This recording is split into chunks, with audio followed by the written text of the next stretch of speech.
today's video, we're going to talk about the 5 top tourist attractions here in Colorado Springs. The first one we're going to talk about is Broadmoor 7 Falls. So it's $18 for adults to get in, $12 for kids, and kids 2 and under are free.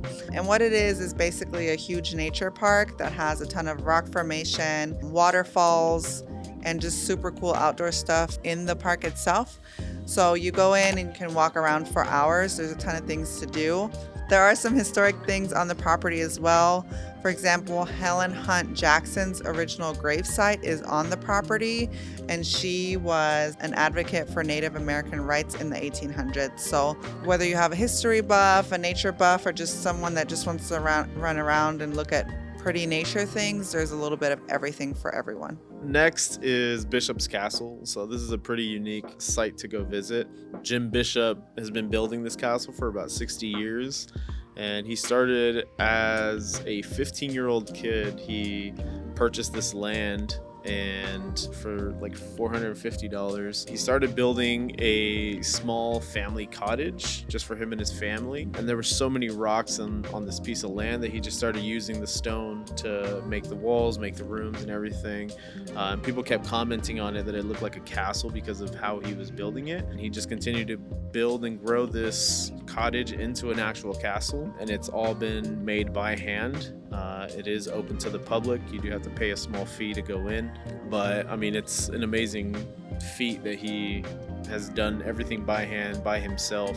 He's usually there to kind of talk to people, answer any questions. So if you have time and you want to take the kids to go take a look at it, or your family that comes in to visit, it would be a great place to visit. The next one we have is the North Pole. So it's not the North Pole like you're thinking, but it's actually an amusement park. They have 24 unique rides. During the wintertime, they have Santa there for pictures.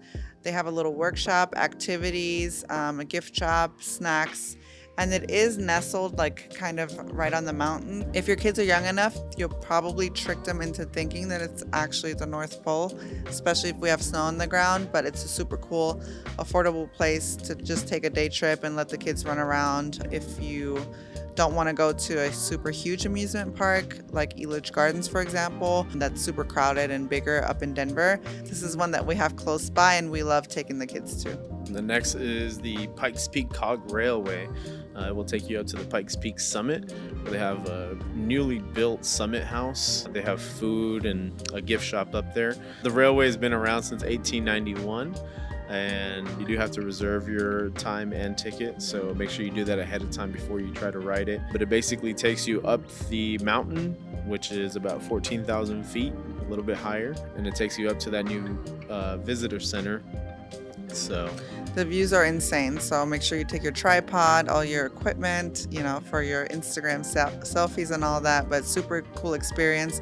If you go during the summertime, it's cold up there, so take a jacket. The higher you go, the colder you get, and I think some people don't realize that because you always see people up there like in dresses shivering. If you're not used to the altitude, you're new to the area, and you're just visiting, and you're already having issues, not a good thing to do. Otherwise, super cool. And then the last one that we have is the Glen Eyrie Castle. So the castle was built in 1871. It's changed owners and hands a few times, but right now they're using it for events. You can have like tea parties with your kids there. They theme it, to your original English little tea party. They have on-site rock climbing, castle tours, a ton of things to do there as well. It is also ton of trees around there, so just some people take family pictures at the property, and then if you're not taking pictures, obviously you just take a stroll around or just enjoy the historic value that the property has to offer.